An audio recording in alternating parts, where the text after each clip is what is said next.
Okay. Oh, lots of bird noises. And armadillo noises. Okay, looks like it's recording. Hello, everybody, and welcome. Whoa, lag. Welcome to a special episode of Miggy Plays Minecraft. Oh, yeah. Uh, Today, I want to be talking about, I'm going to be talking about Hexxit in this special today. So not part of your regular Miggy Torres programming. But I do want, oh, the sun's going down. I do want to talk about Hexxit. For those of you who don't know, oh, Chocobo making noises here. For those of you who don't know, Hexxit is a mod pack, and it's all about adventuring. So where Feed the Beast was about, mass producing like a bazillion things and being rich and stuff like that.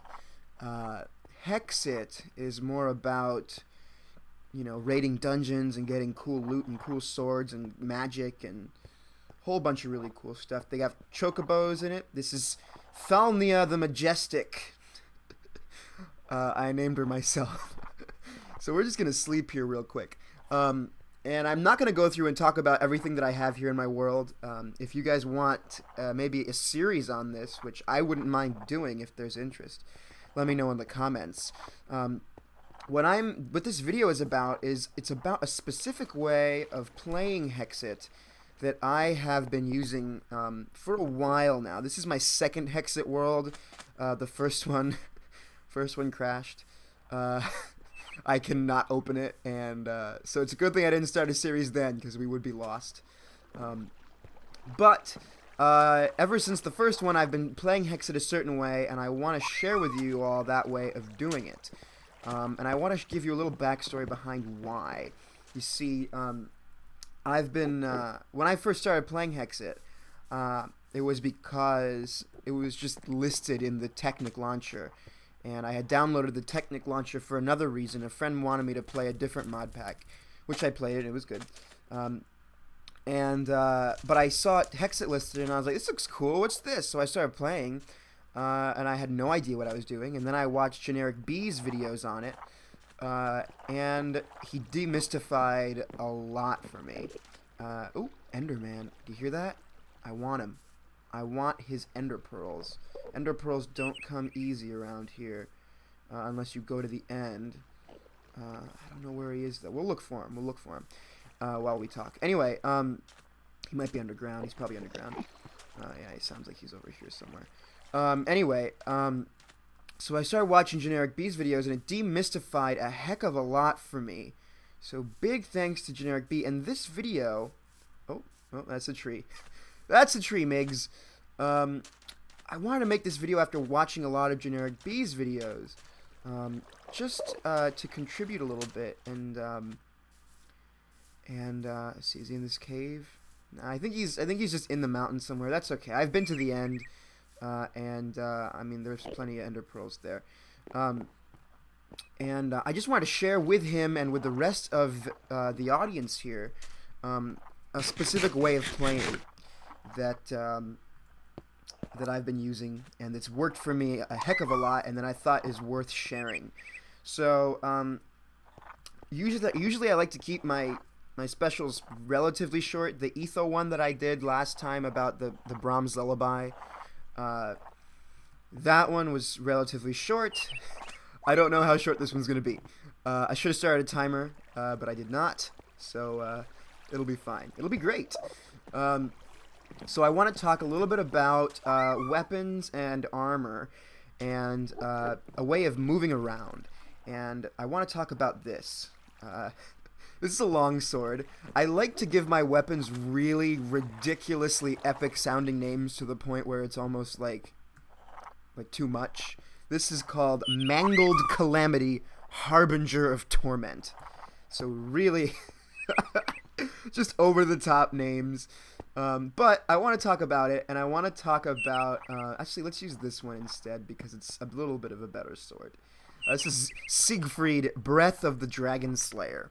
And it's a longsword, part of Tinker's Construct.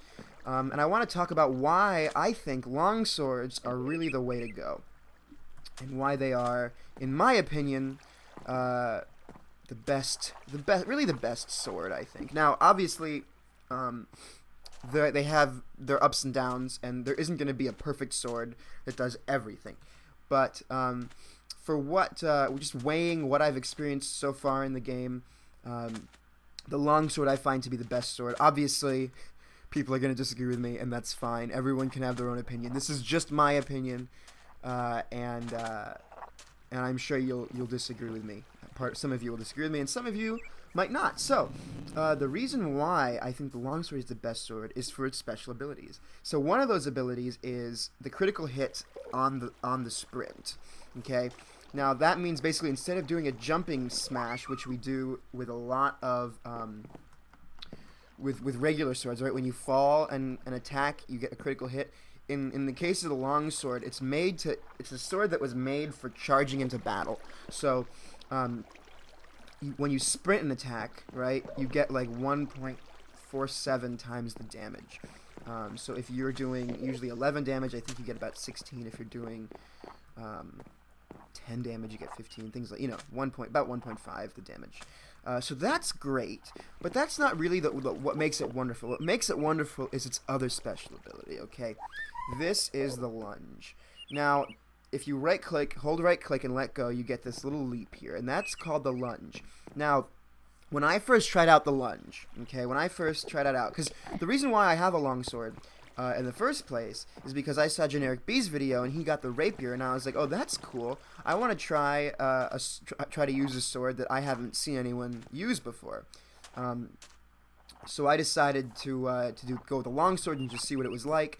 And I tried out this lunge, and I was like, well, that's cool. But I didn't really, it's just like, you jump like 5 blocks. You jump like 5 blocks, and that's it, right? Kind of boring. And I was like, well, this is okay, but I'm probably never going to use that. I just held onto the longsword, kept using it like normal, didn't really use the lunge, until one day, I jumped at the same time. And this is what happened. Whoa! You go flying! You go flying with this thing. See that? So what I started doing was like leaping up to places and things. Like, okay, imagine that this is like a dungeon and there's like a bad guy up there. You can leap up there and like wreck his face, you know? It's really cool. Now you can jump across trees and things, right? And now this doesn't use up the durability at all. This is just a special ability that you have. And you have to time it with your jump. That's very important. I'm going to talk about that a little bit later, about how to time it.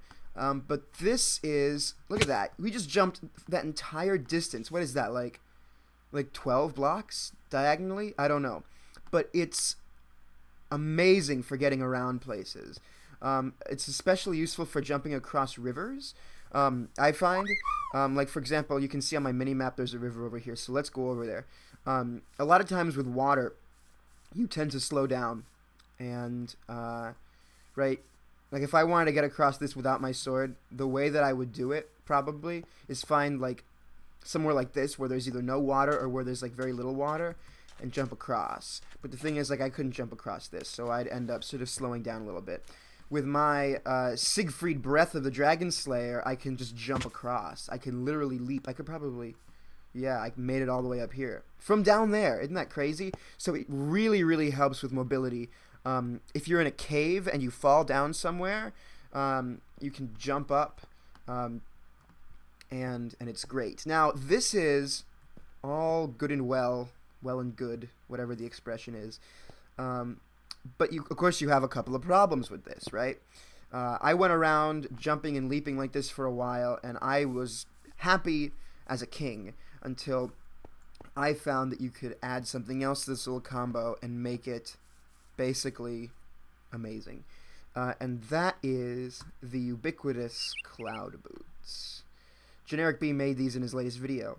I've been using these for a while, since my last world, and if you watched his last video where he fights the spider boss, you see that they really make you jump crazy high, right? And they make you take no fall damage. Fall damage is the big problem with, well, it's one of the big problems with this lunging, right? Because if you're jumping even like down to over here, I mean, there's a whole heart of fall damage. And if you have feather falling on, I have these other boots that have feather falling. I mean, you're basically wasting armor, right? You're basically wasting feather falling. These have 190. Let's see if that changes. The damage value is 190 is what I was looking at, right? Let's see if that changes. So it doesn't change, but it would change if I fall enough. But we're wasting armor, kind of, don't you think? So that was one of the problems. And the other one is, well, it goes kind of far, but you don't have that much control over it. So, for example, if I want to get up somewhere very vertical, okay, this is the thing about the lunge, is that it arcs. So you're going to go highest if you're arcing, not if you're going straight up. Like if I'm going straight up, you don't go very high. Watch over here, my map, my Y coordinate. It goes up about, whoopsie, it goes forward a little bit, but it goes up about 2 blocks, right? 74, 75. Now watch what happens when I arc. Okay, actually I'll jump while I'm doing it. So, okay, there we go. We went up to 78. So I went about 5, maybe a little less, depending on the timing. So when I go like that, okay, you get about the same, but you see how it always goes up to 78 there? Oopsie. So you actually end up going, oopsie, a little bit higher as opposed to 77 the other time, right? You actually end up going a little bit higher, if you time it right, when you're moving forward. And also, depending on the way you aim, that changes it too. So, for example, right, you're just moving up and down if I'm aiming down, or if I'm moving forward, you're going straight. Let's head back and sleep real quick. Now, actually, I'll demonstrate this right now. When you add the Cloud Boots, you add a lot of vertical velocity. So basically what's happening is your lunge is taking care of all of your horizontal velocity, and your Cloud Boots are taking care of all of your vertical velocity. So what you end up with is basically a lot of control over how far you're going and where you're going, and plus the added bonus of no fall damage. So let's see if we can get all the way over there. Oh, close, very close. So you can see how epically enormous these jumps can be when you combine Cloud Boots with Longswords. And when you use this for long distance travel, it's actually very useful. So you can see I'm just jumping from tree to tree. Ooh, cactus. You can jump from tree to tree. You can jump up cliff sides really easily. You can jump, look at this, we just jumped all the way over here. We're going to go to this tree. Let's see if we can make it to that tree over there. Oh, maybe a bit too long. Maybe a bit too long. I think we can actually do it. I think we can do it. Let's give it a shot. I think it's all about timing. Let's talk about timing, because timing is important, right? So you want to release the lunge. And this is what I have found. Other people might have found something different. This is just what I have found based on my own experience. You want to, there we go. You want to release the lunge basically just before the peak of the jump. And the reason for that is if you release it too far before the peak, then you're not going to be high enough to get as much distance as you want. If you release it after the peak, then you're actually going to end up going you're going to end up moving downward as you're using your lunge. So what's going to end up happening is you're not going to go that far. So moving downward, and you end up not going that far. So you wanna use your momentum. You want to use that vertical momentum with the jump, and sort of play off that as you're timing your jumps, timing your lunges. Sorry. And another thing you can do, in my opinion, that's the timing for the optimal distance, right? To get the most distance, to get the most bang for your buck. What I sometimes do if I'm not going that far is I will jump and then wait a little bit. I'll wait until after the peak and then move forward if I'm just moving a little bit. Like if I just want to get to this tree and I don't want to go, if I don't want to overshoot it, right? Then I might do something like that where, let's see. If I do want to overshoot it, then I can jump like that, like how I mentioned before, where you release the lunge at the peak or just before the peak of the jump. But if I want to go just on the tree, then I would do something like that. where I release it right after. Directional influence is also important. So for example, if I am pressing forward as I'm doing this, I'm going to go farther than if I'm pressing backward. See, there I was pressing backward. Right there I was, and we we didn't even move. We moved backward even. So directional influence is really important in terms of what buttons you're pressing as you're leaping. But you can see this is a wonderful way of getting around. Now there are other ways of getting around, definitely, right? Hook shotting is one that I've seen a lot of people using. I've never really liked it. It's kind of unwieldy and it doesn't go as far in my opinion. I suppose different hook shots will do different things, but I don't know. And they're harder to make too. You can literally make a paper longsword. I actually have a paper longsword. This is Paper Cut, Master of Valorous Dreams. It's made of 4 sheets of paper. Literally 4 sheets of paper make this sword. And it is actually my strongest sword. The reason being, I'll show you. The reason being it has so much writable on it that I just stuck sharpness on it out the wazoo, plus a diamond to get the durability up, and it does 9 hearts. It does 9.5 hearts. So that's about 19 damage. So this is about, if you critical hit with this sword, it's a 1-hit sword. Anyway, but this is so cheap. This was like 6 reeds to make whatever, 6 pieces of paper, and you use 4 of those, and you can repair it using paper, right? So there's no moss on it. Most of my things have moss on them to auto repair, but you can just repair it with a piece of paper, and it's cheap. It's cheap as hell. That's what makes this so useful compared to other ways of moving around that are a lot more expensive. Now the Cloud Boots are expensive.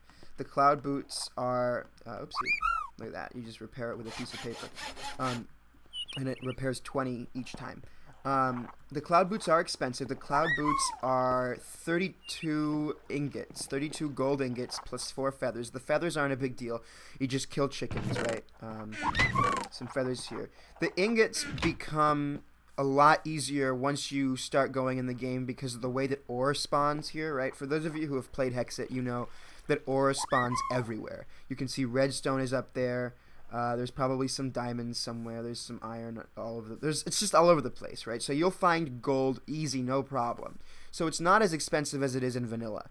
So truth be told, it's a pretty cheap way of getting really nice mobility in this game that lasts a while. Like I said, the lunges don't take durability, and with the Cloud Boots, what's cool about the Cloud Boots as opposed to feather falling, okay? This is important. What's cool about the Cloud Boots as opposed to feather falling boots is that feather falling boots, they will lose durability as you take fall damage.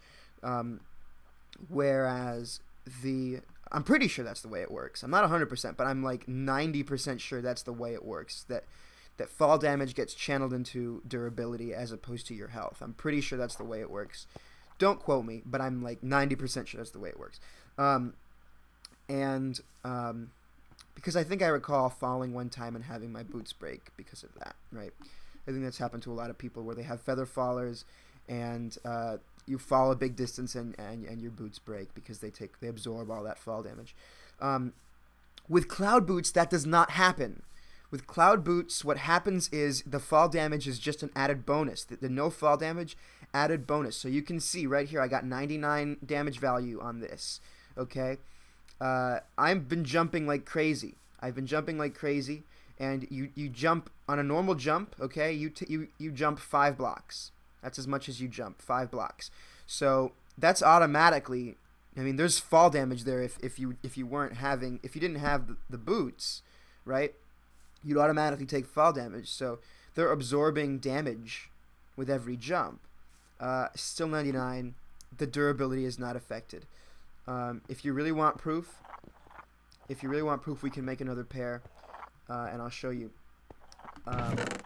Actually, sure. Let's do that. So we need 4 of these babies, right? I'll show you how to make them if you didn't see GeneriKB's video. If you saw GeneriKB's video, then you'll know exactly how to make them. And I recommend watching his series. It's a wonderful series, in my opinion. Just really fun to watch him. Make 4 of these babies, okay? And then you use them like like you're making boots here. Right. Boom, cloud boots. So now we put these babies on, and as we jump, you can see on the lower right, next to my arrow count there. Let's see. Nothing, right? They don't lose durability. So that's the way those work. I'll put these in this case for now, so we'll use them when these ones run out. The way that cloud boots lose durability is just by taking damage. So like any other kind of boot. So what I would recommend is not using them in battles and caves. The reason being, you're going to lose durability from all the damage you're going to take, and they're really valuable, so you don't want to do that. And what's more, all that jumping in a cave can be kind of like when you jump in a place where the roof is really low, you bounce off the ceiling, and it can be kind of just like it can be hard to move around. You know what I mean? Sort of disorienting, bouncing off the ceiling, and kind of annoying. So better to use it in battles in an open area. You can jump. What I like doing is, say an enemy is right where this aloe bush is, right? Say a big spider is coming after me. What I can do is leap over the spider and take him from behind, so to speak. Take the spider from behind, so to speak. And that works also really well with skeletons. And so that's what's a really good way of using this for battle. And what else? Another reason why this is, I think, better than another thing. GeneriKB was using an electric staff. He was using an electric staff. I don't have an electric staff here. We can definitely make one. Let's make one. I've got this magic essence. An electric staff, for those of you who don't know, is a kind of staff that you can make. Which basically lets you fly. Now this would be great. This would be so much better than the combination of Longsword and Boot and Cloud Boot. If it lasted longer, if only it lasted longer, it would be so much better. The problem is it doesn't last very long at all. And it's expensive, right? Each one of these things costs a diamond. Each one of these things costs one of each of all these essences, plus an electric essence. If you do a lot of dungeon running, and you get a lot of these essences, like a ton, and you don't mind making a lot of these things, then that's great. You know, then go for it. Do that. I personally don't have that many essences, and I like to use my essences for other things. So I'll show you how this works. It's actually really cool. I'm going to just sleep real quick. There we go. It basically lets you fly in whatever direction you're pointing. So here we go. Let's go on top of the mountain. Whoa! Right? This is really cool. And if it lasted longer, it would be awesome. But you can see I've already taken like a third of my durability. And we were flying for literally less than 10 seconds. So it doesn't give you a lot of flight. I think this is really meant for very short things, like jumping over like ledges and stuff like this, right? Now the thing is, you can jump over this ledge like this with just the Cloud Boot and Longsword combo. And what's more, like I said, the Cloud Boot and Longsword combo doesn't wear out that quickly, right? Using these abilities doesn't wear it out, and you can make it out of paper. You can make this thing out of paper. Like, that's the cheapest thing, and it's super strong. I'll show you. Let's go down here. Let's kill something. Let's kill something. Let's do it. Let's do it. Let's go fly. Let's fly. It's kind of hard to control as well, but I guess it's because I'm not used to it. There's a chocobo. I kind of don't want to kill the chocobo because they're cute. Any skeletons down there? Some skellies. Oh, hello, chocobo. Hello. But like you can make extremely powerful swords out of paper. And oh, here's an armadillo. Okay. Let's see. Can I sprint attack him?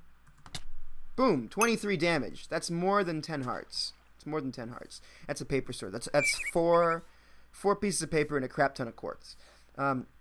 So anyway, We're probably gonna wrap it up here soon because I think I've shared what I've been talking about. But you can see also this is really great for escaping ravines. Let's try to escape this ravine using this ability. Okay, it might take It might take a few tries just because of how high all the ledges are, but we can definitely make it. Okay, there's one. Let's get rid of this baby. Nibelung's Arm. What is this called? Azure Cacophony of Rhine. That's based on a Wagnerian opera, for those of you who understand that reference. I'm a music major, just by the way, for those of you who haven't seen my other videos. I'm a music student, and so, oh, here we go. Actually, let's not use the water, because that's not fair. Let's go, let's see, this is kind of a crappy ravine. A lot of them have ledges that let you do stuff on them. Let's do, let's put something here to help us. Oh. For those of you who have seen my regular series,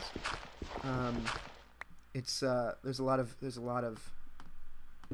I don't talk about music that much, but I do mention how I'm a musician. Anyway, so that was pretty easy, right? As opposed to pillaring up the whole thing, we only really put like 1 or 2 blocks down, just for little ledges. So it makes transportation really, really easy.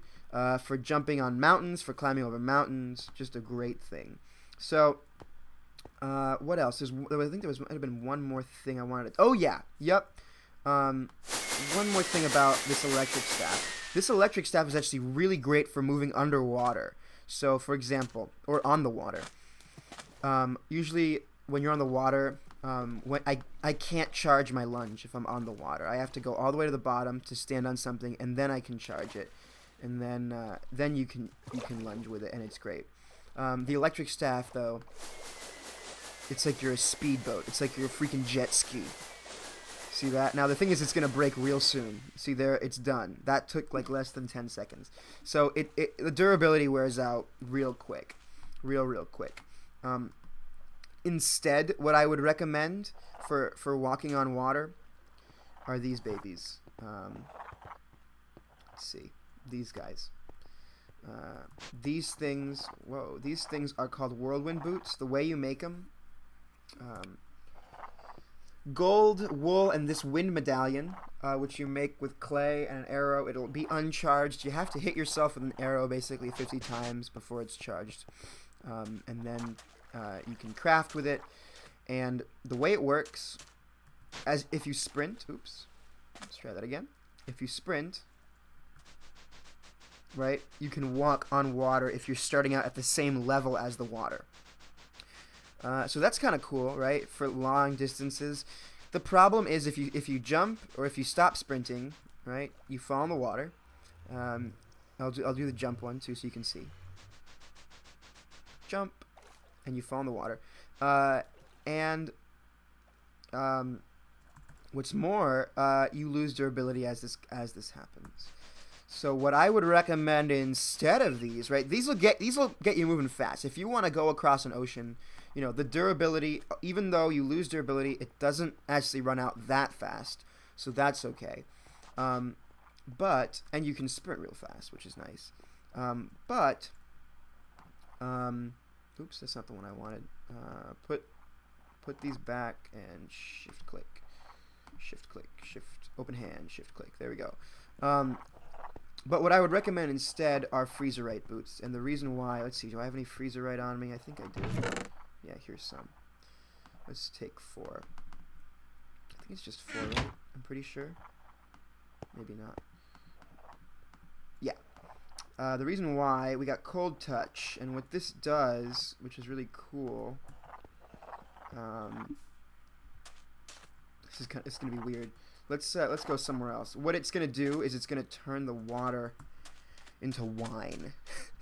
I'm kidding. It's gonna let you walk on water, turn into ice. So if you really want to walk on water, use these, and that does not take durability. See that? So you're just turning that into ice, and you can jump, and it works. See that? We just jumped. So that's what I would recommend instead. If if you want to walk on over a big ocean biome or something, I would recommend using freezerite boots instead of the whirlwind boots. And also, once you have this big ice path, then you can use your lunging, and it works really well. Looks like this ice melts, I guess. I guess this ice melts, so I don't know how that works exactly, but because I haven't been using these for a while. But it doesn't use durability, so it's cheap. It's real cheap. It takes 4 pieces of freezerite, which they're not too hard to come by. If you wait long enough, a meteor is going to fall, and the freezerite will come out of the meteor. For those of you who have no idea what I'm talking about, I recommend just playing the game and checking it out. It's actually a really fun game. There's tons of cool loot and stuff. And definitely watch GeneriKB's Let's Play, because he does a really great job doing that. And also his live streams are really nice. So, I think that's all I want to say. If you have any questions or comments or anything, please feel free to let me know in the comments. Video responses are cool.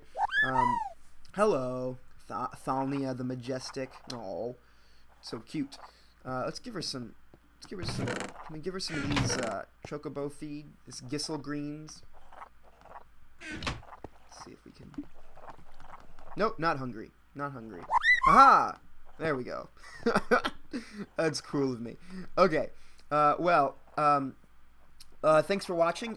Your regular programming will resume after this episode of regular Miggy Plays Minecraft. I think we have a sheep farm to make. GeneriKB, if you've been watching, hopefully you have been. I hope this is helpful. Obviously, everyone's gonna want to play the game their own way, and that's totally fine. I just felt I would share what's been working for me in case it works for anybody else. So thanks for watching, everybody. See ya. Oopsie. There we go. See you next time. Snortimer boy, you have gone without a proper pen for too damn long. You heard me. I said damn. That means I'm serious. So, first things first,